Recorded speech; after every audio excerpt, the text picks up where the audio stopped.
Are you guys getting good at multiplying by tens? I sure hope so, because we're about to get much better today. So let's start with problem 1. Let's break it down. So fill in the missing factor. 10 times what equals 10?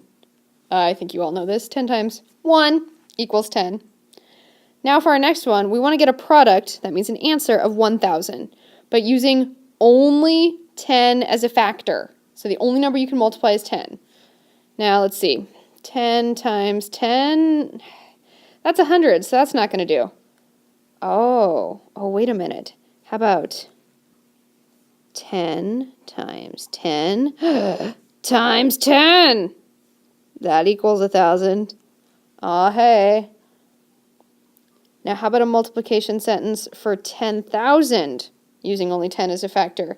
If you were thinking 10 times 10 times 10 times 10, you are correct, because that would equal 10,000. And what I want to point out here is, notice I've got 1, 2, 3, 4 zeros in my tens over here, and 1, 2, 3, 4 zeros. 4 zeros on each side. That's an important math rule that you can remember. So, how many factors of 10 did we have to multiply to get to 1,000? Let's see, we had 1, 2, 3, 3.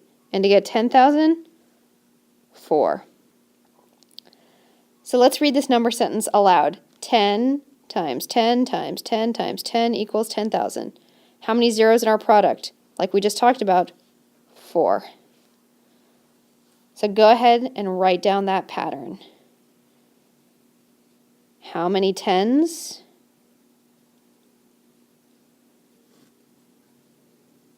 equals how many zeros in the product? In the product. So using our pattern, how many factors of 10 do we have to multiply to get 1 million? Well, 1 million is a 1 with 6 zeros. So then how many factors of 10? 6. So that would be 10 times 10 times 10 times 10 times 10 times 10 equals 1 million. So today we're learning about exponents. So exponents are like a nice short way to write multiplication. So instead of writing 10 times 10, we could write 10 to the second power. And this little 2 up here, that guy is our exponent. So that's pronounced 10 to the second power. So the 2 is the exponent, and it tells us how many times we're multiplying 10. So if we expressed 1,000 using exponents, that would be 10 times 10 times 10, or 10 to the third power. So we're going to go ahead and complete this chart. So let's see, we've got 10, 100, 10 times 1, so 10 to the first power. 100, 10 times 10, 10 to the second power. 1,000 is 10 times 10 times 10, and that's 10 to the third power. All right, I want you to finish this chart on your own and raise your hand for me once you're done so I can come and check. How would I multiply 10 100 times? Well, holy shnikes, that would take me forever to write, and I'm lazy. Thank goodness exponents let me be lazy. So instead of writing 10 times 10 times 10 times 10 times 100 times, we're just going to do this. 10 to the 100th power. Sweet. Hey, Google has 100 zeros. So write that using an exponent. I think we just did. 10 to the 100th power. All right, for problem 2, write 10 to the 5th power as a product of tens. 10 to the 5th power, product, and then find the product. Okay, so, well, first we're going to write it out, 10 to the 5th power, and then as a product of tens. So that means we're going to write the full-on sentence, 10 times 10 times 10 times 10 times 10. And then the product is going to be a 1 with 1, 2, 3, 4, 5 with 5 zeros. 1, 2, 3, 4, 5. All right, 100,000. Get this down and let's keep moving, guys. Ooh, now here they're trying to trick us. 10 times 100. Write this expression using an exponent. Here's the thing about exponents, though. They're only good for numbers multiplying by themselves. So, 10 times 10, good. 2 times 2, good. 4 times 4, good. 10 times 100, bad. So we've got to make this into a number being multiplied by itself. But fortunately, we know that 100 is the same as 10 times 10. So, okay, we've got 10 times 10 times 10. Oh, okay. So 10 times 10 times 10. Am I done? No, because it asked me to write it as an exponent, equals 10 to the third. And I'm going to circle that so I can remember that that's my answer. So let's take a look down here at problem 4. 3 times 10 to the second.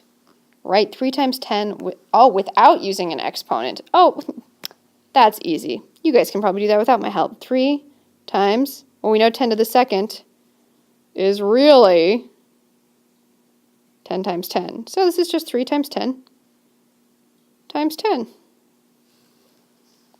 Oh.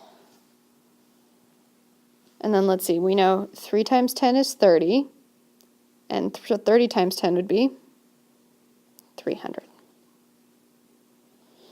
Let's take a look at problem 5. 3 and 4/10 times 10 to the third. Use what you learned about multiplying decimals by 10. Okay. I'm going to write this out to make it easy. So 3 and 4/10 times 10 times 10 times 10. And how did I know that there was going to be 3 tens? Because it was 10 to the third. So let's see. Well, 3 and 4/10 times 10 equals 34. Times another 10 would be 340. And then that last 10 would be, 3,400. If you have another way you think would work to solve that, go ahead and raise your hand, and I would love to hear you tell me about it. All right, for this problem here, I'd like you to try and solve it on your own. I'm going to give you a hint. It's 10 to the second, so that means there's 2 tens.